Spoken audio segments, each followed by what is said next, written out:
Di hari kematian, semua ditinggalkan. Yang dibawa hanya rekaman perbuatan semasa hidup. Bagi yang mati dalam Tuhan dan setia melakukan perbuatan baik semasa hidupnya, akan beristirahat dengan bahagia dari jerih lelahnya. Wahyu 14 ayat 13 berkata, "Dan aku mendengar suara dari sorga berkata, tuliskan, berbahagialah orang-orang mati yang mati dalam Tuhan sejak sekarang ini. Sungguh kata Roh, supaya mereka boleh beristirahat dari jerih lelah mereka karena segala perbuatan mereka menyertai mereka." Tuhan itu adil. Tentu bagi yang rajin dan tulus melakukan perintah Tuhan, upahnya beda dengan yang malas melakukan perintah Tuhan.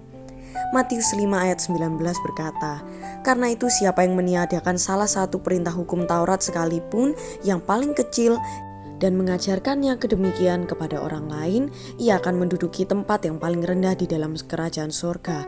Tetapi siapa yang melakukan dan mengajarkan segala perintah-perintah hukum Taurat, ia akan menduduki tempat yang tinggi di dalam kerajaan surga."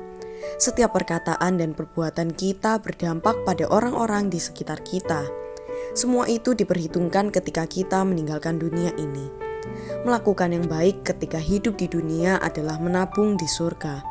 Maka kita harus mempersiapkan untuk hidup selanjutnya setelah di dunia ini.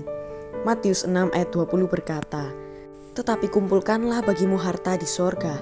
Di sorga ngengat dan karat tidak merusakkannya, dan pencuri tidak membongkar serta mencurinya." Semua manusia sudah jatuh dalam dosa. Dosa upahnya maut, karena penebusan Tuhan Yesus ada anugerah pendamaian dengan sorga.